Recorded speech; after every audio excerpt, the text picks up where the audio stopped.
নতুন যেটা দেখেছি নতুন মানে আমি সব জায়গায় গিয়ে শোরুমগুলোতে দেখি তার প্রাইস আর একবার এখানে আমি চাইবো একবার এসে ভিজিট করে যাবেন, তাহলে আপনি বুঝতে পারবেন ডিফারেন্স। আজকে কি কিনলেন আপনি? ওয়াশিং মেশিন কিনেছেন।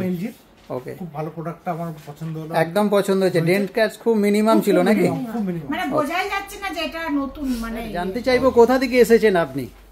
আমি দক্ষিণেশ্বর আদ্যাপীঠের ওখান থেকে এসেছি। ওকে, সেল ও রিসেলে এসে রবিনের কাছে এসে কেমন লাগলো আপনার, যদি একটু আমাদেরকে বলেন। না, আমি তো এর আগেও 2022-এও ফ্রিজ নিয়েছি, খুবই স্যাটিসফাই বলেই আমি মানে অন্য জায়গায় আর যাওয়ার চিন্তা করে না, এখানেই এসেছি আমি। আর এটার পর একটা ভরসা আছে আমার, তাই জন্যই আমি এসেছি সেকেন্ডবারের জন্য, আমার ঘরের জন্য নিতে এসেছি। থ্যাংক ইউ, কোম্পানির জন্য নিয়েছিলাম। ওকে, আর এখানে এসে স্টক কেমন লাগলো আপনার? না, স্টক তো প্রচুর, স্টক যথেষ্ট। আমার তো মানে কোনটা নেবো কোনটা বুঝতেই পারছি না। আর ভিডিওতে যেরকমটা ম্যাডাম আমি দেখাই, তো তার কোনো ব্যতিক্রম হয়েছে এখানে? না, একদমই যা যা একদম দেখান সব তাই রয়েছে। আর মানে প্রচুর প্রোডাক্ট রয়েছে। আপনারা যারা এরকম জিনিস ফ্রিজ ওয়াশিং মেশিন যারা কিনতে চান আপনারা এখানে আসতে পারেন।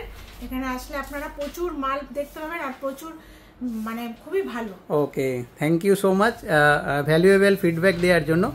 তো এই রকমই যদি আপনারা ভালো জিনিস ভালো প্রোডাক্ট পেতে চান তো সবাই সেল ও রিসেলে আসুন, রবিনের কাছে আসুন। তো স্যার আগামী দিনে আর আপনি কি দর্শক বন্ধুদেরকে রিকমেন্ড করবেন? সবাই আসবে এখানে? নিশ্চয়ই, আমি তো সবাইকে বলবো একবার অন্ততপক্ষে ভিজিট করে দেখে যান। ওকে, থ্যাংক ইউ। যেটা নতুন যেটা দেখেছি নতুন মানে আমি সব জায়গায় গিয়ে শোরুমগুলোতে দেখি তার প্রাইস আর একবার এখানে আমি চাইবো একবার এসে ভিজিট করে যান, তাহলে আপনি বুঝতে পারবেন ডিফারেন্স। আজকে কি কিনলেন আপনি যদি বলেন? আজকে তো একটা ঘরের জন্য একটা ওয়াশিং মেশিন কিনেছেন। ওকে, খুব ভালো প্রোডাক্টটা আমার পছন্দ হলো, একদম পছন্দ হয়েছে। ডেন্ট ক্যাচ খুব মিনিমাম ছিল নাকি? খুব মিনিমাম, মানে বোঝাই যাচ্ছে না যে এটা নতুন মানে okay, thank you sir, thank you so much sir. আবার আসবেন, নমস্কার।